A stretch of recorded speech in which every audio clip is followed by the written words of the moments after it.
Hi guys, and welcome back to my channel. My name is Viola, I'm a photographer from Austria, and today we're going to talk about how to find paying clients. So I purposely said how to find paying clients because you need to find your clients. They're probably not going to magically find you. And today we're going to dive in how to find your clients, how to send out offers, and all of that type of stuff. And we're also going to separate this into commercial brands and business clients and personal or private people clients. So let's start out with commercial clients. Let's say you have the most professional Instagram page ever. There's so many posts, you're really active, and it's linked to a very super beautiful, amazing website, and it's all just great, but you have one follower. And what is all of this professional and beautiful content stuff worth if nobody's seeing it? Nothing. Absolutely nothing. So you need to get yourself out there, and that's what we're going to do today. And it's not going to be focused around Instagram because I feel like Instagram isn't a really professional way to reach out to people, and we're talking about professional brands, commercial stuff, so we want to be professional with this. So what I usually do, I'm basically just gonna tell you my process, and I think that's the easiest way to find new potential clients. So I feel like that's a good tip for everybody. So let's get into it. So what I typically do is I actually when I'm just scrolling through Instagram, if it's 11 p.m. at night, doesn't matter, I just scroll through Instagram, and then there's a lot of ads that come up, and also on the explore page there's a lot of brands, obviously. And so if I see a brand that I really like, and I see that they're maybe from my area, that's always a plus, because Austria has literally no companies, I feel like, and I kind of want to connect with Austrian companies, but there's just none. But if I just see a brand that I like, and then I just look on Instagram and I see that either they have really nice photos but they haven't posted in a while, or I see that there's potential but there's only mobile photos and stuff, then I instantly email them. Typically there's an email button on Instagram. If there's not, you can just kind of look through the website and find some contact email there, and then I typically write them an email basically introducing myself, hey, I'm Viola, I'm a photographer from Austria, I really like your concept, your brand, whatever, let's work together. And then I tell them what kind of services that I do. I tell them that I provide content creation services, and that we can do a one-time shoot or a content creation package where we shoot X amount of photos each month depending on what they need. And then I just tell them that if they're interested and if they want to know my rates, they can contact me. They can look at my Instagram, Pinterest, website to see some previous work that I did. And then I just send that off. And I think that's the easiest way to connect with brands. You should also keep in mind that if you have a really, really big brand, you probably shouldn't use the normal contact email. I'd recommend LinkedIn here. I think that you would actually have to pay for LinkedIn for that, or people can set change the settings of who is able to contact them. But let's say you want to contact Charlotte Tilbury makeup, because whatever, let's just do it. And then obviously if you email them at contact@Charlotte Tilbury, probably nobody's gonna see your email. So what you're gonna do is you're gonna go to LinkedIn and find the either the social media managers or anybody in PR or anything like that, and get their email, or maybe a couple of emails, and send your email to them instead of the general email address, because or anybody on the marketing team, because those are people that are actually gonna be working with you if you get the booking. So those are the people that you want to email. But if it's a smaller company, you can probably email often there's marketing or service, or just hello at blah blah blah, or contact. Or a lot of companies also have PR email addresses for influencers and stuff, and that's also a great email to use, because you're not an influencer but you are gonna create content for them, so it's kind of the same branch of the company. And so if you send that email out, chances are you're probably not gonna get a reply. And let's break that down why that is. So I personally, as a photographer, get I don't know, 5 emails or 10 emails a day from retouching companies offering me their services. I don't need them, but if I were to use extra retoucher, obviously I would like look through those emails more, but typically I just like, I know I'm not going to use it, so I'm not just going to look at it, I'm just going to delete it right away. And so a lot of these companies do that if they just see like, I don't know, a photography offer or something. So you have to, one, be creative or like stand out with the heading of your email. I don't know what it's called, but like what you call your email, what they see first. So you shouldn't call it like anything generic, like offer 3,000 blah blah. So make them curious, make them look into your email, and that's like the first step that you need to get out of the way. And once you've done that, then like once they're in your email, there's like all of these things that you're offering them, and then you need to link like your best images and or like the best pages of your website or whatever at the end of the email, so they have something to look at. And if like on my website there's no beauty photography, there's skincare photography, product photography, I also do like jewelry stuff. And so if I were to email like a jewelry company, obviously I wouldn't just link my homepage, because on like the homepage there's only beauty photography stuff, and what are they gonna do with it? Nothing. Doesn't tell them anything. So I have to like link a like subsite that's all about jewelry, because they need to see like what their work could look like. So yeah, that's also really important. That also can determine if you get an answer or not, because they are getting so many emails anyways that you need to make it easy for them too, because they're not gonna look through like thousands of useless sites on images, essentially. So yeah, just keep in mind what photos that you are linking. And then the next thing why you're probably not gonna get an answer is because if you just send out one email, that's not a lot. So what I typically do is I find like each month at least 10 brands, probably like 10 to 30 depending on like how much I'm on Instagram and how much new, like how many brands I find. But you need to email like so many brands that like your percentage of like answers get up, and the more answers you get, like if somebody answers you, that's already a good sign, because they like looked at it, they're interested, because if they wouldn't be interested, they would delete your email right away. And then you can discuss like rates or like what they have planned. And at this point you can ask for their budget, but I don't know if you really want to, because if you have like, if you know what your work is worth, the budget doesn't really matter, because if they can't afford you, then it's their problem, not yours. I talked about that in the last episode too.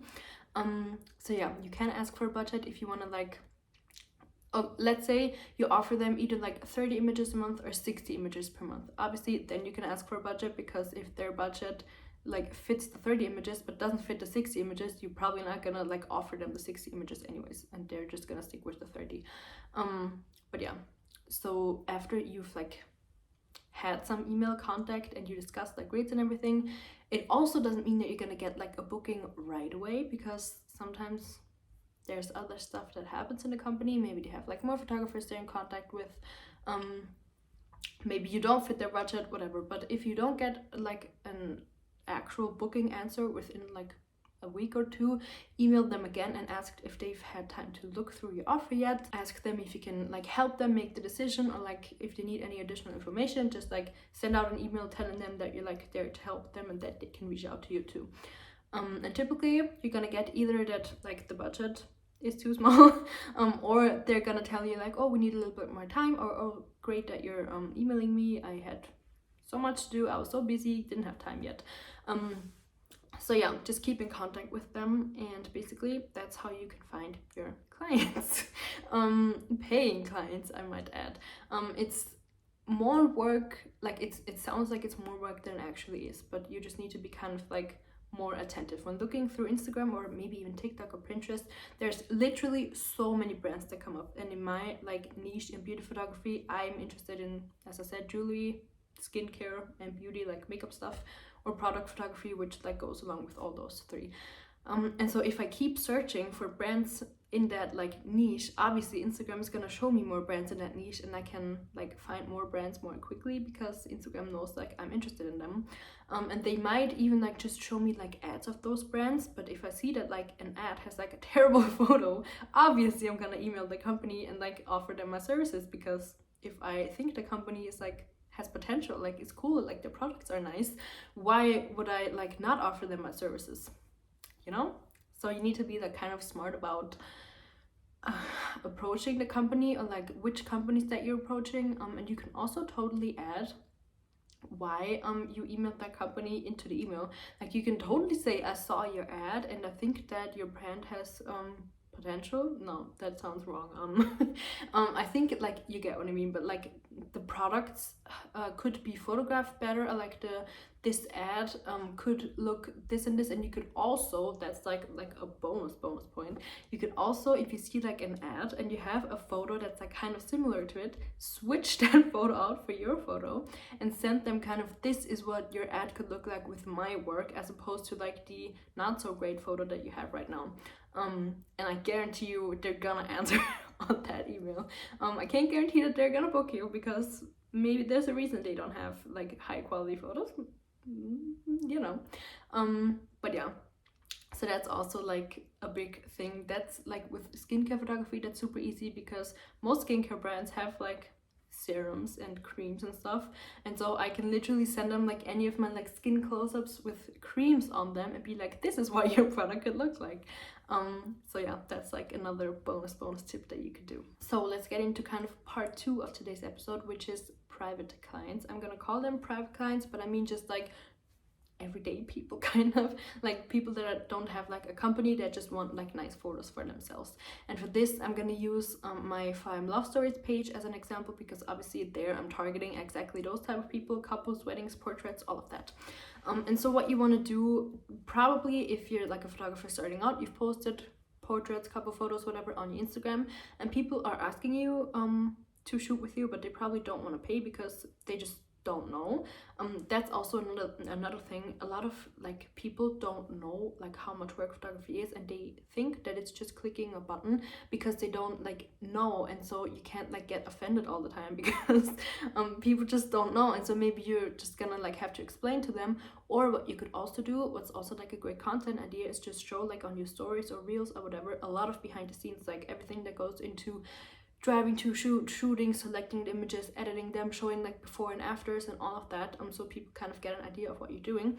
But if you want to attract paying private clients, there's a couple of things that you kind of need to do so that people are aware that they can book you, and they also like have to pay you to be photographed by you. So one of my favorite ways is to just each month, like at the beginning of the month or at the end of the previous month, just post like, hey, this is my availability for February, whatever. DM me for my rates. And so people see like, oh, okay, I can book this person, and if I want to, I can DM her and she's gonna like tell me what I need to like pay in order to book her. And that's actually one of my favorite ways, because one, you're like putting yourself out there, and two, you're also kind of like clarifying, like DM me for my rates basically means like you need to pay me for any of those dates, but like you can book me, like I'm open, and this is how many like spots I have open this month, or like how many days are available. So yeah, that's like a really great way. And then another thing that's like a little bit more subtle, I feel like, is whenever you like post a photo of a shoot that you had, like a paying client shoot, you can always just like write in the caption something like, oh, I have like the prettiest clients, or like love shooting with my clients at lake so and so, I don't know, like just put the word client in there so that people know that it's not just like a TFP shoot, test shoot, something, but that they are your client, and then the people that are looking at it can be your client too. So yeah, just put that out there. And one more thing to kind of keep in mind with private clients is, if you've shot a lot of test shoots and TFP shoots before, chances are you have worked with people on TFP shoots that have had shoots before, because typically aspiring models do a lot of TFP shoots, and they obviously are like better or like more used to posing than people that never shoot. Or but sometimes you get like clients that just want like photos for an application, or just like nice Instagram photos, and they have never done a shoot before. And so you need to kind of set expectations that the client that has never ever had a shoot before might not get like the exact same photos as your TFP shoots, because photography is not only like the photography part, it also is posing and stuff. And as like an experienced photographer, you can obviously like kind of help with posing and still get those images. But if you're just starting out, maybe you're relying on the model for posing. But if somebody has never ever like posed before, that's kind of a problem. So you need to either like learn really quickly how to help your clients with posing. You can even like ask the TFP models if they can like show you some poses, whatever. But you need to like still be aware that maybe some of your clients, like paying clients, might not want like super editorial creative shoots. They might just want like cute photos for Instagram.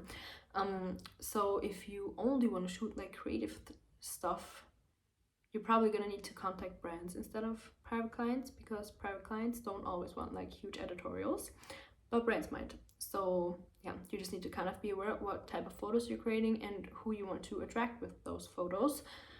Because like I, in the beginning, in like, I don't know, 2016, let's say, I did a lot of like shoots with like big dresses and like really cool locations and like weird angles and stuff.